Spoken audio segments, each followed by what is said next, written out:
Je n'y arriverai pas. Je suis trop nulle. Il n'est pas fait pour moi. Pourquoi est-ce que j'ai fait ça ? Ce sont des phrases que trop souvent je me répète et je suis sûre que vous aussi. La culpabilité. C'est le sujet que j'ai particulièrement envie d'aborder et cet épisode, ce sujet, tombe à pic pour une reprise.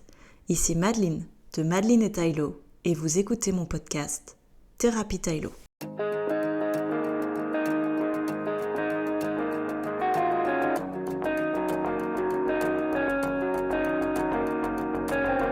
Hello la team Tylo, j'espère que vous allez bien.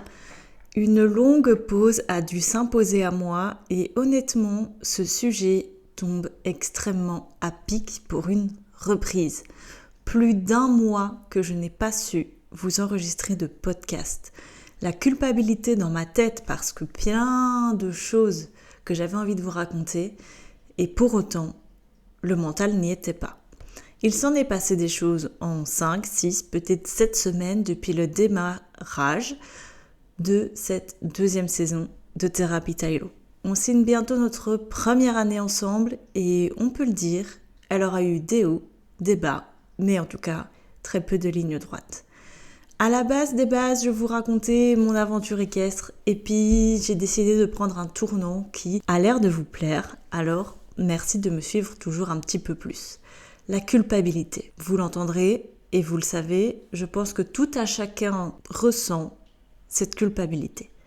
Aujourd'hui, je vais l'aborder typiquement sur le sujet équestre parce que c'est ce qui me touche moi particulièrement, mais bien évidemment, je vous invite à le répertorier et à l'appliquer à votre sport, votre mode de vie. Déjà, pourquoi ? Pourquoi je n'ai pas su vous publier de podcast depuis autant de semaines ? C'est aussi simple. Je n'ai juste pas eu ni le temps, ni l'énergie, ni tout. En gros, rien ne se mettait pour que je trouve un créneau de 1 heure pour vous enregistrer et vous monter le podcast sur une semaine. C'est long, 5 semaines, et pourtant, croyez-moi, il y en a des choses à vous dire sur ces 5 semaines. Le premier sujet, c'est que je culpabilise de ne pas vous enregistrer de podcast pour vous expliquer un petit peu tout ça. Mais honnêtement, oui et non. Je m'explique. Oui, parce que j'ai envie de continuer de partager avec vous et que je culpabilise de ne pas partager mes joies, mes peines, etc. Tout ça, comme on le fait depuis bientôt 1 an. Et non, eh bien simplement parce que juste il est temps de penser à moi et de ne pas me forcer à faire quelque chose que je n'ai peut-être pas l'énergie ni 100% la tête à faire. C'est dur dit comme ça, mais c'est l'objectif 2024, c'est de s'écouter, simplement. Je ne culpabilise plus de m'écouter et de me dire là, j'ai besoin d'une demi-journée off, complètement off, où je reste en pyjama, où je me tape dans mon canapé et je regarde une série.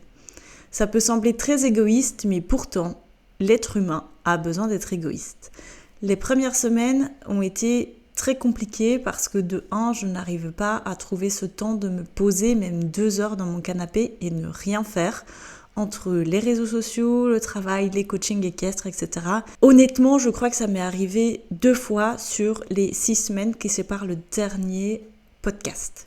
2 fois, ça fait 4 heures où j'ai pu me poser réellement et ne rien faire. Et pendant ces 4 heures, la culpabilité de ma tête était de « oui, mais tu ferais bien un petit épisode quand même, ou tu ne ferais pas un vlog de ta journée ».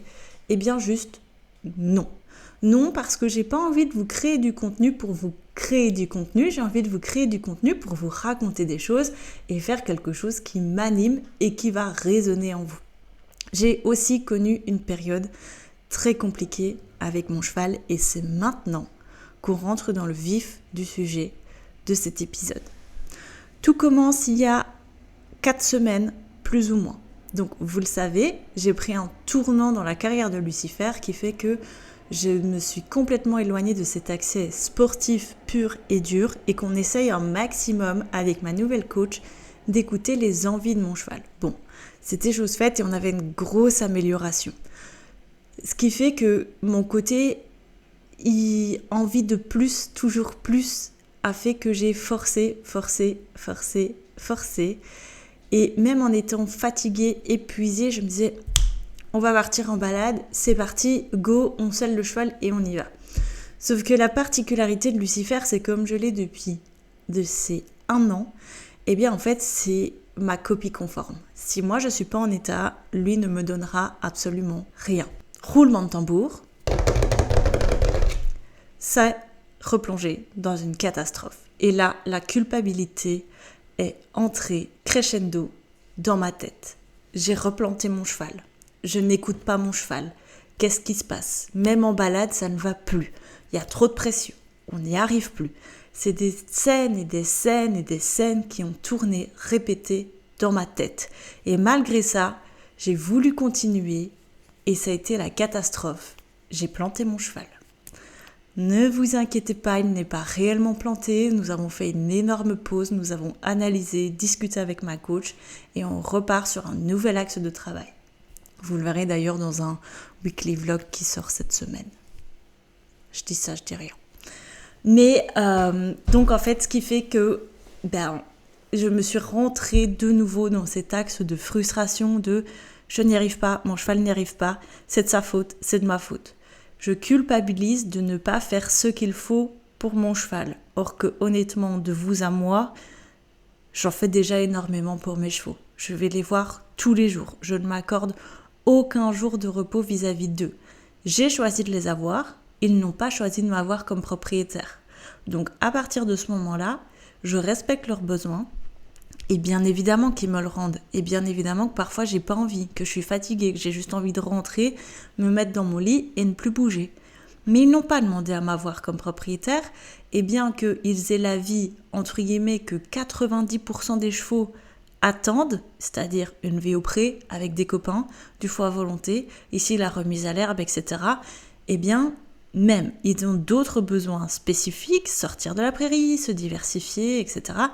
Et donc, eh bien, j'y vais tous les jours. Même si c'est juste pour les nourrir, leur faire des petites gratouilles 1 demi-heure, j'y vais absolument tous les jours. Sur ces 7 dernières semaines, je me suis accordé une soirée off parce que j'avais un concert, on m'a invité à un concert, je vous imagine même pas la culpabilité de ne pas y aller. Un jour sur 7 semaines. J'ai un gros problème à ce niveau-là et je pense que tout sportif de moyen ou haut niveau vont se retrouver dans ce que je dis. Il y a cet axe sportif ou non qu'on peut aussi accorder au travail de si j'aime ce que je fais, je veux bien le faire. Je pars du principe que si on aime ce qu'on fait, on a envie de s'appliquer et que ce soit hyper bien fait dans tous les cas. Ça veut dire que parfois, nous, en tant qu'êtres humains, on va vouloir dépasser les limites de notre corps. Vous l'aurez compris, c'est exactement ce que j'ai fait. Si vous n'avez pas écouté le dernier épisode, soit l'ouverture de la saison 2, je vous invite à aller le faire. Eh bien, les limites de mon corps, pour ma part, ont été plus que dépassées. C'est dans ce cas-là que la culpabilité arrive. Pourquoi ? Eh bien, simplement parce que notre tête nous dit qu'on a envie de plus, qu'on est sur la bonne voie et qu'on va y arriver quoi qu'il arrive, mais qu'en fait, notre corps, il est juste là, je suis fatiguée, j'ai pas envie, laisse-moi tranquille, je veux me mettre dans le canapé et ne rien faire. Et c'est là où il faut trouver le raccord, en tout cas pour ma part, avec un cheval, soit un être vivant, de trouver la bonne balance entre ce que ma tête veut, ce que mon corps a besoin, et ce que mon cheval, soit l'être vivant en face, est apte à me donner. Dans mon cas, avec Lucifer, on a une relation hyper particulière, c'est-à-dire que si je ne vais pas bien, il ne va pas bien. Ce cheval est mon miroir et il m'a fallu jusqu'au maintenant, à l'aube de ses 7 ans, pour le comprendre. Ça a été très compliqué et en effet, je me rends compte que quand je suis calme, zen, que je ne me rentre pas dans une frustration, mon cheval me donnera tout l'or du monde. Dès que je me ferme, que je ne communique plus avec lui de manière verbale et non verbale, mon cheval se ferme complètement et il n'y a plus rien. L'exemple que j'ai à vous donner par rapport à ça, c'est que comme on était dans une excellente période, lui et moi, que les entraînements avec notre nouvelle coach se passaient extrêmement bien, que les balades se passaient bien, eh bien je me suis dit, on va aller louer une piste à 15-20 minutes de la prairie, c'était un derby. Il y avait un derby sur place et on pouvait louer la piste. Je décide de partir seule et de me mettre en condition dit concours. Parce que bien que je m'éloigne sur mes entraînements de l'objectif sportif, à terme, le but quand même est de retourner au sport. Au sport, peut-être pas pur et dur, mais en tout cas sur des terrains de concours et qu'on s'amuse tous les deux sur des terrains de concours. La culpabilité qui rentre en jeu ici, c'est que moi j'ai un énorme travail à faire parce que quand j'ai appris à monter à cheval, je n'ai jamais eu des chevaux hyper simples sous ma selle. Et là, je vais faire référence à mon poney, c'est que quand il n'avait pas envie de sauter, on me pourchassait avec une pelle à crottin. Ici, c'est plus du tout l'axe qu'on a avec Lucifer, et fort heureusement, vous allez me dire, mais du coup, j'ai toujours cette peur, cette angoisse de me dire, s'il s'arrête, c'est de ma faute, ça je le sais, quoi qu'il arrive, dans 90% des cas, c'est de ma faute si mon cheval s'arrête, manque de galop, manque de soutien, etc. Mais d'un autre côté, je me dis, oulala, qu'est-ce qui va se passer derrière ? Bah rien. Et du coup, je rentre dans ce cercle infernal un petit peu démoniaque et je me ferme complètement à l'exercice et à l'ouverture que mon cheval a besoin. Bref, on va revenir au derby. Je douche Lucifer, je m'occupe Lucifer, on se met vraiment en condition concours. Une condition concours, c'est qu'on part, on doit être à une telle heure, on s'entraîne sur une première piste, on change de piste, on fait notre parcours, on repart, on réembarque. Donc vraiment condition concours pure et dure. Le terrain n'est pas loin, Lucifer est facile au transport, il n'y a pas de problème. Première étape, le brosser, etc. Tout se passe merveilleusement bien, il est mignon, je lui donne une partie de sa ration, etc. pour pas aller trop chercher dans ses réserves. Bref, ce que normalement tout cavalier qui connaît les besoins spécifiques de son cheval doit faire. Et là, je resterai pur et dur là-dessus, doit faire. Après, vient le moment de mettre les guettes de transport, et là, je me dis, ouais, il bouge dans tous les sens, ça m'énerve. Moi, je commence à monter en pression, mais ce que je vois aussi, c'est l'heure qui avance. L'heure qui avance, c'est que je dois être à 13h à cheval, en piste, et donc, même si ça a 15 minutes, je me dis, avec le van, on compte 20-25 minutes pour être bien à l'aise, pas brusquer le cheval, etc. dans le transport. Je me ferme, et quoi ? Lucifer ne monte pas dans le van. Il m'a fallu 20 minutes pour mettre Lucifer dans le van. À savoir que Lucifer, il est habitué au transport depuis qu'il a 1 an, qu'il n'a jamais eu de difficulté à monter ni dans un camion, ni dans un van, mais juste par principe que moi j'étais sous pression, mon cheval a essayé de me faire comprendre que non, il fallait redescendre en pression, j'ai rien écouté, je me suis complètement fermée. À un moment, lui a eu la bonté de lâcher sa pression, et donc il est monté dans le van. Pas dans d'excellentes conditions, on se l'accorde. Je rentre dans ma voiture, on part sur le terrain de concours, enfin d'entraînement. Je téléphone à la personne qui m'accompagnait en disant « Écoute, ça n'a pas été, j'étais déjà énervée. » En fait, de base, j'étais déjà énervée. Et c'est avec le recul après la journée que je me suis dit « Ouais, merde, déjà frère, en fait, t'aurais juste pas dû y aller. » À partir de ce moment-là, t'aurais juste dû dire « Écoutez, je suis pas venue, est-ce que vous pouvez me rembourser le droit de piste ? Merci. » Au revoir. Mais en fait, au-delà de ça, j'ai voulu y aller quand même, mais en fait dans d'extrêmes mauvaises conditions. Et c'est là où le problème de l'humain arrive, c'est qu'en fait, quoi qu'il arrive, on veut y aller, et c'est après qu'on réalise tout ce qu'on a fait subir, dans mon cas, à mon animal. Et en fait, je me suis dit, waouh, il a passé une journée horrible, et malgré ça, en fait, ce cheval revient vers moi, quoi qu'il arrive. Et là, je me suis dit, ouais, mais Mad, avec le recul que tu as, après avoir pleuré, crié, tout évacué cette frustration, juste, tu n'aurais pas dû y aller. Combien d'entre vous ont l'honnêteté, alors moi je vous le dis direct, ça ne m'est absolument jamais arrivé, je ne l'ai jamais fait. Combien d'entre vous ont l'honnêteté d'abandonner sur un terrain de concours ? De lever la main face au juge et de dire « j'arrête ». Ça se voit de plus en plus et heureusement et merci. Mais moi, dans mon truc, je n'ai jamais abandonné sur un terrain de concours. Et en vous le disant, là, je vais avoir une culpabilisation qui se met en route parce que je me dis « wow, en fait, j'ai toujours, entre guillemets, maltraité mon cheval, forcé mon cheval, alors qu'on était dans un mauvais jour. Et c'est là qu'il y a cette faible limite entre ce que veut l'humain, ce que donne le cheval, et ce que le binôme est apte à nous donner. C'est quand même des choses radicalement différentes. Alors, merci aux gens de plus en plus, même dans le extrêmement haut niveau, d'abandonner sur les terrains de concours, ça nous montre l'exemple. Mais soyons honnêtes, après, on se dit, je me suis levée à 5h du mat, j'ai fait 1 heure de route peut-être, tout ça pour abandonner. Et moi, je trouve, alors ces gens-là vont culpabiliser beaucoup plus que les gens qui, justement, comme moi à l'époque, forçaient leur cheval sur un terrain de concours. Parce que oui, pour en revenir au derby, une fois qu'il m'a quand même donné quelques bons obstacles, on s'est fait peur, il n'a plus rien sauté. Je l'ai forcé, il n'a plus rien sauté. À un moment, je suis certes sortie en pleurs de la piste, mais j'ai abandonné. J'ai dit, on descend, on rentre, ça ne sert à rien, on va pas le forcer plus, de toute façon. Là, hormis l'épuiser à ne rien faire et moi m'énerver, on va replanter le cheval. Donc, je suis partie. Merci juste à ces gens d'abandonner sur les terrains de concours et de respecter leur cheval. Parce que comme je vous le dis, moi, je ne l'ai absolument jamais fait. Et honnêtement, ces gens-là vont beaucoup plus culpabiliser que des gens qui vont forcer leur animal. Pourquoi ? Eh bien, parce qu'en fait, il y a ce côté pour notre sport équestre, en tout cas, je m'entraîne très fort tout le temps. C'est un sport, contrairement peut-être à la gym ou au badminton, où on fait 2 à 3 entraînements par semaine et on peut arriver à un niveau plus que très correct. Le cheval, si c'est pas du 5 à 7 jours sur 7, on n'arrive à rien.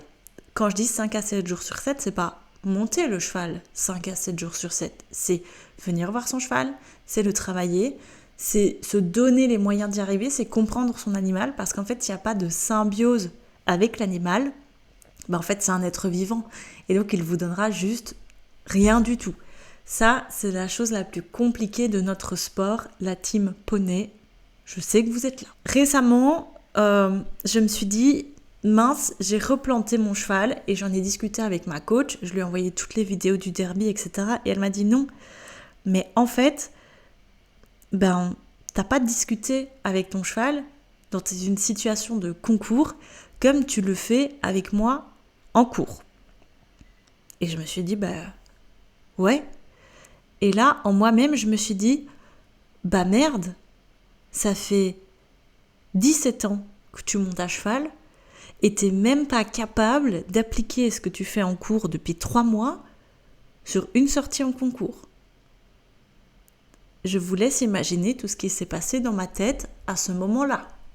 Bien sûr.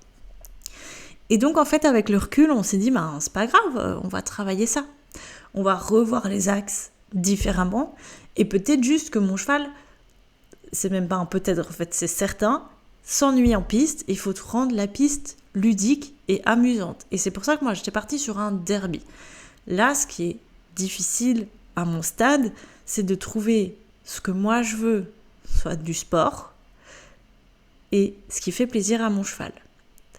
J'ai quand même envie de temps en temps de lui faire des CSO, parce que pour moi ça reste ma discipline de cœur, et je suis un petit peu égoïste là-dedans, mais j'ai quand même envie que malgré tout il s'amuse. Alors peut-être qu'on n'ira jamais faire des internationaux, et peut-être qu'on fera jamais ça, mais c'est pas grave, il y a d'autres disciplines moins connues qui peuvent être tout aussi amusante et enrichissante. Donc en fait, pendant des semaines, je me suis dit, mon cheval il saute pas, c'est de ma faute, je suis une cavalière nulle, j'y arrive pas, qu'est-ce que j'ai foutu, j'ai cassé mon cheval, pourquoi j'ai décidé de tout faire toute seule, et jamais, à aucun moment dans ma tête, je me suis dit, mon cheval est nul. C'est toujours, tu es nul, je suis nul, je n'y arrive pas, je suis une mauvaise cavalière, je monte en pression. En fait, non, c'est pas parce qu'on a une ou plusieurs mauvaises séances que je suis nulle. Ça n'enlève pas de moi la cavalière que je suis. Je veux dire, des chevaux, j'en ai eu sous ma selle. Je sais pas vous dire combien. J'en ai eu beaucoup sous ma selle. Des faciles, des difficiles, des à remettre en route, des à mettre en route. tout court. Et ça s'est toujours bien passé sur un plus ou moins long laps, ou court, très court laps de temps. Je crois que mon plus gros succès, ça reste Dover. Dover, c'est un cheval qui sortait de course. Et en moins de 6 mois, ce cheval que aucun humain n'arrivait à approcher, on était prêt à partir en concours sur du 110. Sans jamais monter à l'éperon, sans jamais monter avec une cravache, en passant d'un pelham à un mort simple, juste à écouter le cheval. Alors, juste, et c'est là aussi où je me dis, pourquoi est-ce que j'y arrive avec des chevaux que j'ai sous ma selle qui ne sont pas les miens, et pourquoi j'y arrive pas avec le mien ? Eh bien parce que le mien, c'est le mien.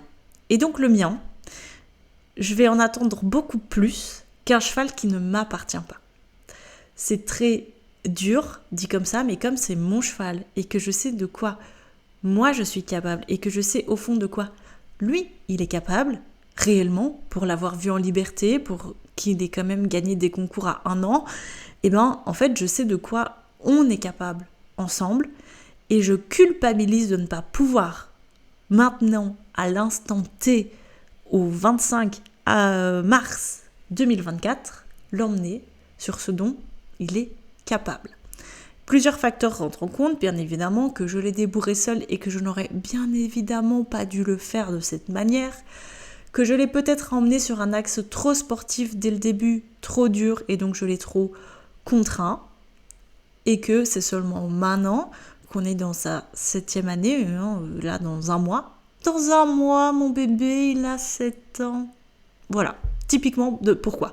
Parce que dans ma tête, en fait, ce cheval, c'est mon bébé, c'est ma porcelaine. Et donc, en fait, j'ai cette envie de gagne pour qu'on brille. Mais c'est mon bébé, et donc, il ne peut rien lui arriver. Vous comprenez ? Voilà. En moi-même, j'ai envie de me dire, c'est pas grave, on va finir par y arriver. Et bien sûr qu'on va finir par y arriver.